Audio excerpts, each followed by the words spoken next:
package new Go projects into Fedora.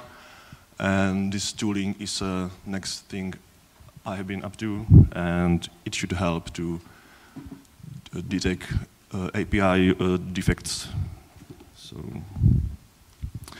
just to be clear, what I mean under API, because like I'm dealing with checks on the level of the definitions. So like here by the API, I mean exported functions, data types, variables, data type methods, and string fields. I will not like talk about like API stuff that like for example, you have a documentation that says you have to call one function, and in another version, the function is replaced by a set of different functions and other code. So it's just here at the example, you can see that the example of a Go code. So like basically, I'm just dealing with what you can see. So like here, data types, constants, type definitions, functions, and so on. Yeah. Who among you is like familiar with Golang? Cool. Okay. Just in case you are not and there is something unclear, just let me know and I will try to explain that. Okay, just again, in short, what are, I guess from my point of view, some issues with respect to API. Like in general, like Golang does not guarantee any stable APIs, and like there is a lot of projects that are just unversioned, like there is no stable release and so on. And if you, for some reason, try to update your dependency, like some things may go wrong. So, for example, you are no longer able to build your project because, like, there is some API violation, or when you are updating some of your dependencies and you just realize that you need a newer version, and you have to, despite that, like, you have to update dependencies of the new version and so on, and sometimes they are again backwards incompatible, or due to bug fixes, and like this point is very important because, like, in general, when we are shipping and providing like RPMs of Go packages, we want to keep the API stable to users, so they just update it and everything works. Like, luckily, most of the API, or like all the API violation on the code level are caught at the compilation time, so it's great. Yeah, cool. And so far, we have no dynamic libraries.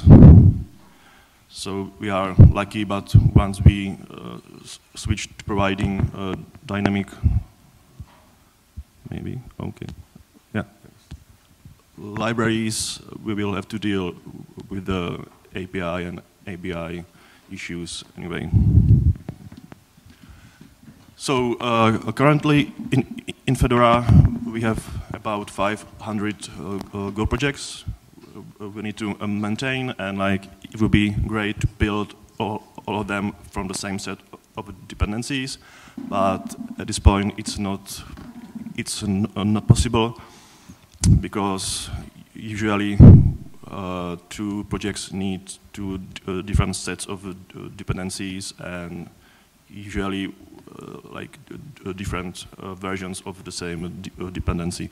So what happens is that we just need to bundle the dependencies. Yeah, like because like there is so many projects, a lot of users ask to update them, but like there is so many, and like I'm maintaining about 300 of them or more, and I just have no time. So like it would be great to have some automation tools or automatic tools that do that for me. So rendering, so like there are some cool tools that you can use to take a snapshot of your dependencies, like GoDeps, Glide, Golang, and so on. So at least something, but again, like if we have like for example two and more projects that we want to build from the same set of dependencies, so again like we need to deal with different versions of API.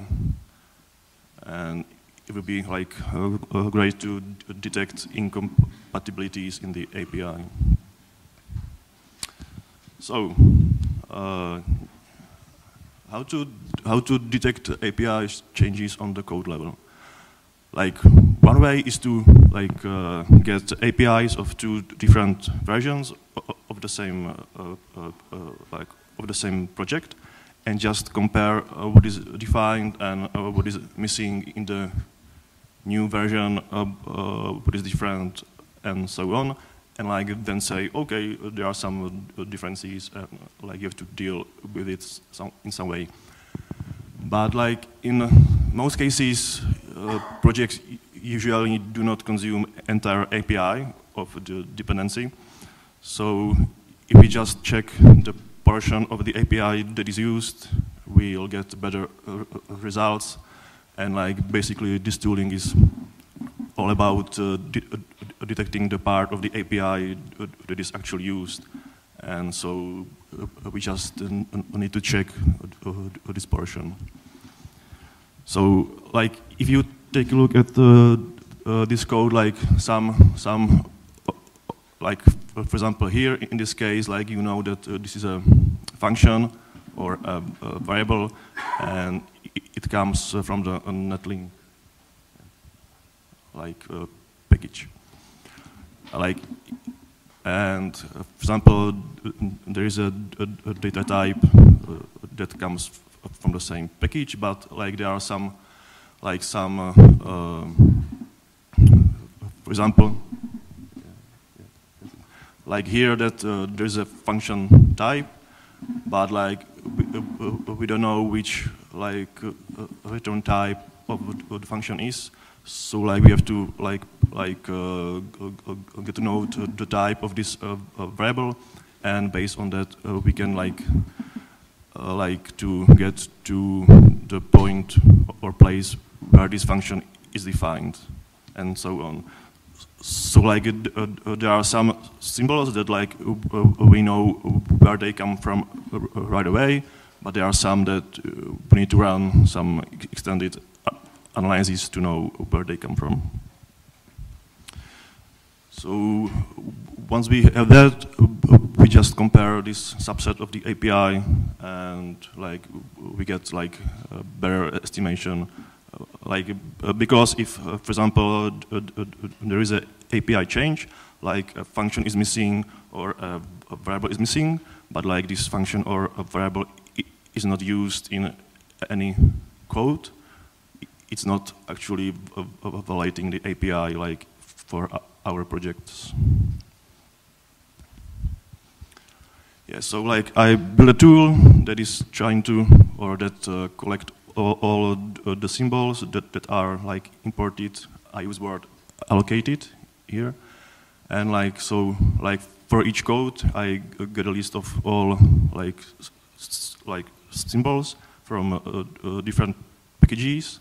So based on that I can like determine the subset of API that is actually used, and the project lies like under this URL.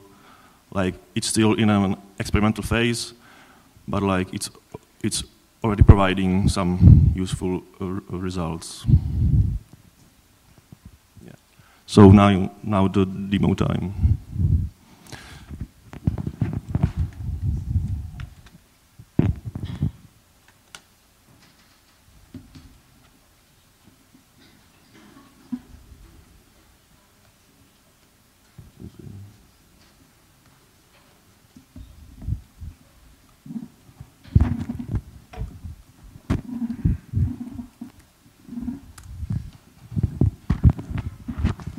So like in this case, I'm trying to analyze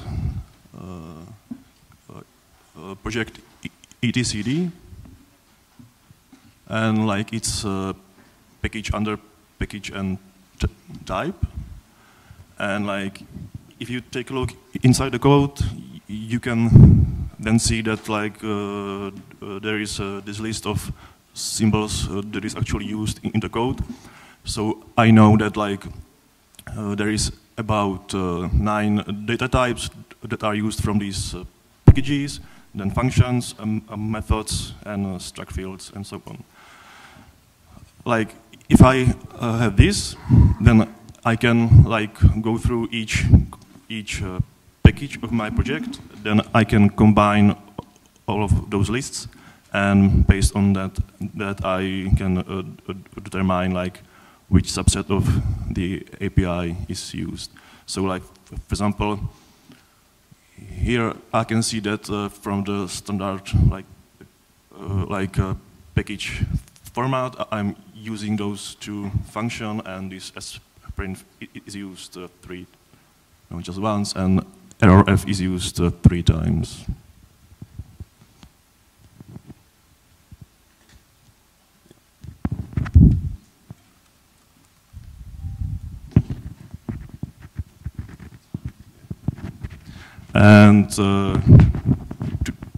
And once I have that, I can then check like for example, in this case, I'm comparing project Kubernetes of version 1.9.0 with its dependency etcd. Like in this case, I am comparing it with version 3.0.0 of the etcd. So if we try to update the etcd dependency to this version, we can see that now like there are 2 functions missing and 1 field in the event struct missing. So like we've discovered like at least 3 violations of the API. In the remaining cases, like we can see that the data types are different, but at this point I'm not checking if the change is compatible or not, because like it's still, the tool is still in an experimental phase, and it needs to be implemented as well.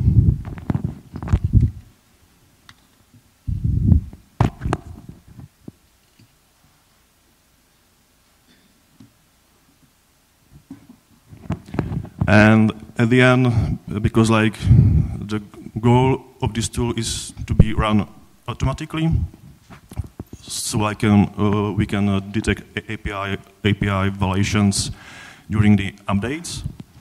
So it's a plan to deploy it, and once it's running and fully implemented, we can try to update the Go projects that are packaged in distribution automatically, so users have the latest, greatest available.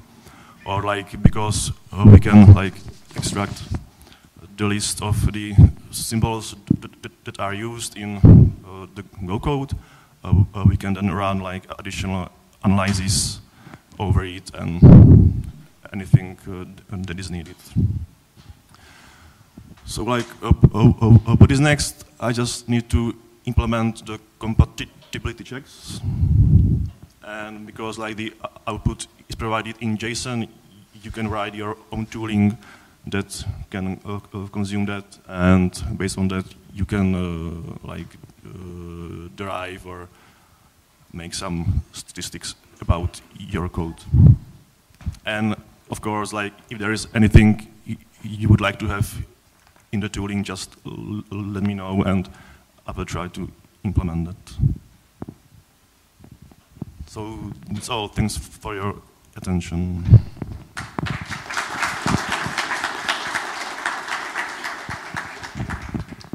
Thank you, Hansa, for a very nice presentation. Now we have some time for questions and answers. We will not be passing the microphone on, so please ask your questions loudly, and Hansa will repeat them for the record. So, your turn.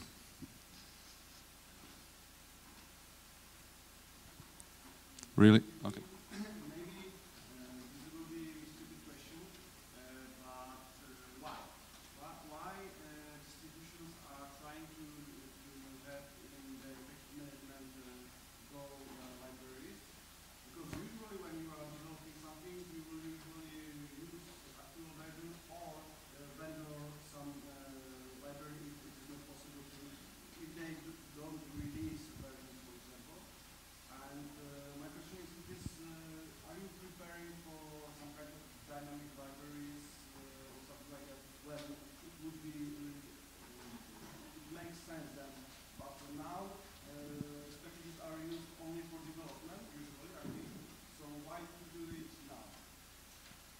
Yes, so the question, the question was, why are we shipping like all the dependencies? Why we don't build them from the bundled dependencies?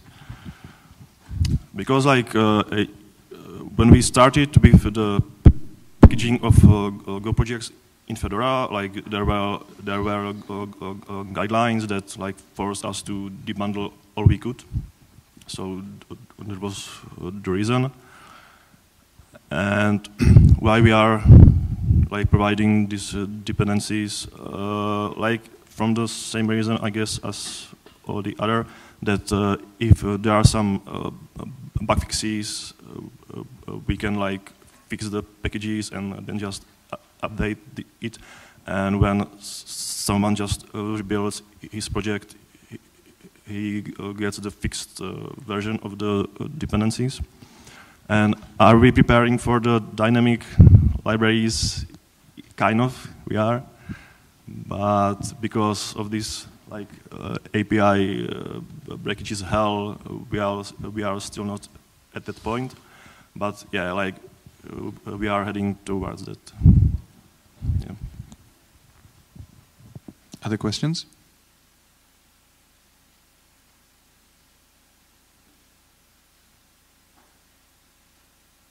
We still have time, don't be afraid.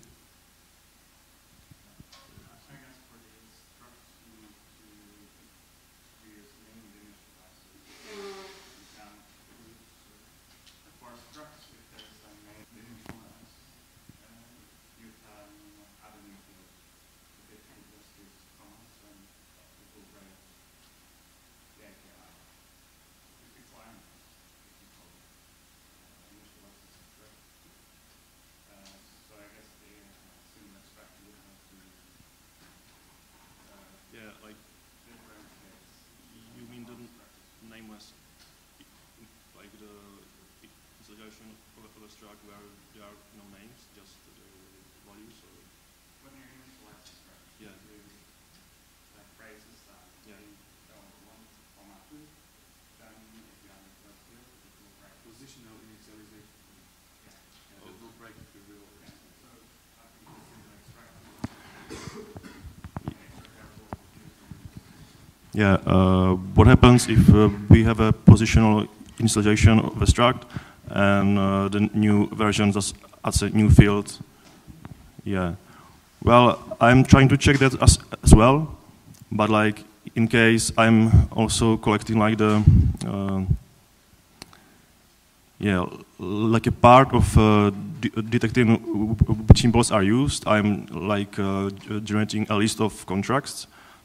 So like saying that, for example, this struct has this number of fields, this function has this number of arguments, and they are called in this order. So when a new field gets added into the struct, then I can detect that because the number of fields changed, and I know that like in this case I am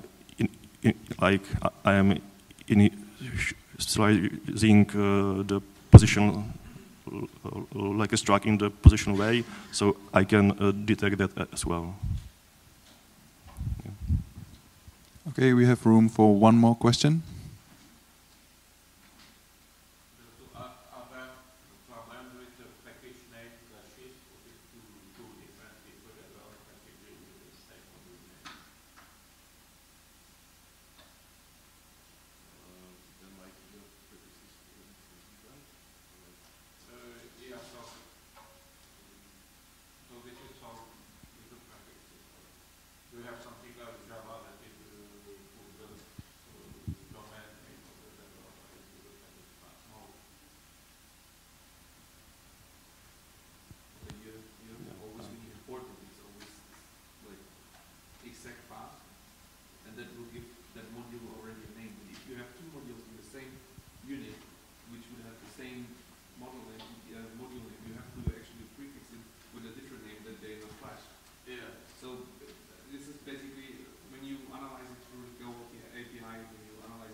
Like the question was if I have two packages of the same name, like that two developers are developing like package of the same name, like what happens then, right? That was the question.